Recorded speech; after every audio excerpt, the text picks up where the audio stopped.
Okay, here we go. Part 4 we're at. 4, 5, 500. Let's take, for example, let me deal with 2 issues. Let's talk about what we're doing and how we can grow it out. Okay? Number 1, when you take a Wal-Mart into a small community, first of all, the small stores, and I'm using them as a basic metaphor, all the small stores shut down. And then when we look at the goods that are in there, they are brought from a country where the exploited labor was conditions that we would never ever accept in our own homeland. We would never subject our workers to $1 a day of pay. What, Irving workers don't work like that? No, they don't. Irving's a fair employer. Oh, is he? Yes, he is. From what I know, he is they are a fair employer. So don't make me, you know, because I got issues with them doesn't mean they're wrong about everything. I think they're a critical aspect of the New Brunswick family.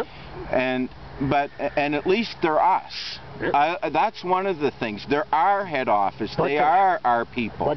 So we're going to fight for them too. But there's going to be some things we're going to fix. Right? Just a readjustment. Society has to do that every so often. Revolution is called. Well, if you don't readjust, you get a revolution. And continue, Jack. So, what point were we on? You were saying about Wal-Mart and. Oh, okay.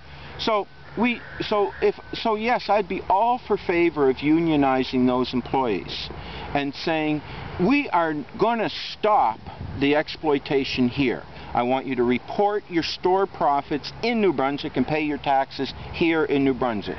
I want to see those employees unionized so they're very, very well represented. Not from Arkansas.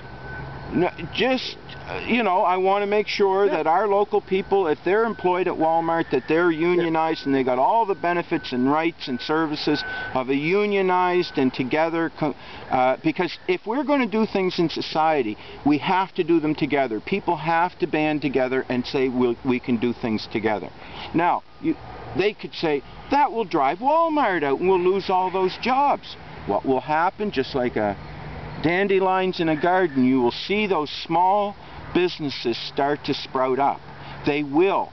And what we need to do is we need to stop making communities all look the same. Like I was driving up the north the other night and every community had its Kentucky Fried Chicken, it's McDonald's, it's this, it's that, it's this, it's that.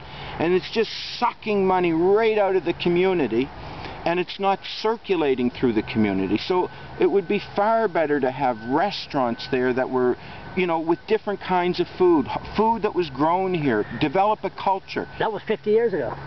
It was. Yes, when I went uptown to buy my shoes, I'd have to go to either Mr. Kennedy's or Mr. Weasel's. And because Mr. Kennedy was there and Mr. Weasel was there. And you went to the biggest department store east of Montreal, Manchester, Robertson, and Allison, and they were owned by the families Manchester, Robertson, and Allison, who lived in the community. Mr. Scoville from Scoville's department store lived in the community. Mr. Fenwick's Cheese, which was famous all over, lived next door to us. Crosby's, and these businesses have died, or there's a few remaining family businesses, but it's become just a homogenized society where everything's the same. Why would you want to travel to go to another community that looks just the same? So the savior of the North, for me, is to stop looking the same and become who you really are, that wonderful Acadian culture, the fish, the food. Protect your forest. Like, we will give communities vast tracts of community forest to sustain and to draw wealth from. The way you're talking, I feel I started singing all kind of stuff. No, we can grow the artists. Like, for example, okay, let's take the artists. Here's one of my little tests. I say to you, how many people can name me 5 New Brunswick artists such that we all know them? And nobody can do it. You ask the same people, name 5 performing artists from Nova Scotia, and they go Anne Murray, Rita McNeil, Ashley McIsaac, Natalie McMaster, the Rankins, Hank Snow, Wilf Carter, on and on and on and on. And so you say, why do we know their artists better than our own?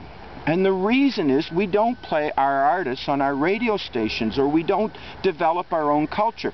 Anne Murray, Rita McNeil, Ashley McIsaac, Natalie McMaster all became famous in their local community. Yeah. Their local community say, I love this music, I love this, I love it. And then everybody gathers around to find out what the fuss is about. Then you have Anne Murray singing out on the Myra, and you have tourists coming from all over the world to say, come to the Myra, I want to come to the Myra. So the artists are a cornerstone of our strategy for building a new economy in New Brunswick. It's the ultimate green economy of saying, let's entertain ourselves, let's tell our stories, let's write our stories, let's be our stories, let's make this the most beautiful place in the world for people to want to come to. Speaking of communities, and that's pretty good, Jack. My God, you're pretty damn good. Sorry, Charles, you bring it out in me. I know. And listen, okay, community, the force, the hub city, or whatever, what do you call it, the anchor.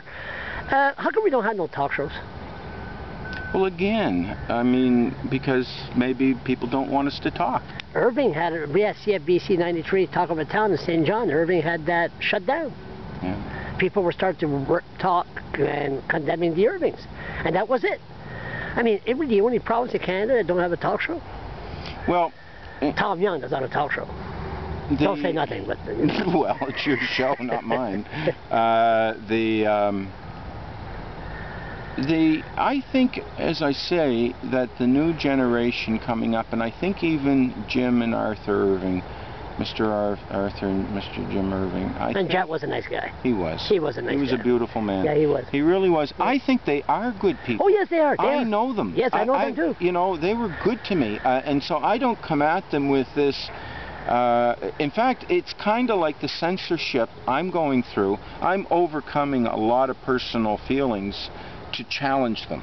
Yeah. You know, because I don't want to. I don't want them to think, you ungrateful little citizen. I feel, you know, but there's nothing to hit because, you know, there's nothing I want. So to me, I think we all have blind spots. And I think this is a blind spot for them, where they think we have to own this, we have to control it, or else if somebody else holds the newspapers, we're going to get hammered and hammered and hammered. I don't think so. I think, you know, something, they should have confidence in the people, that there's a great respect for them.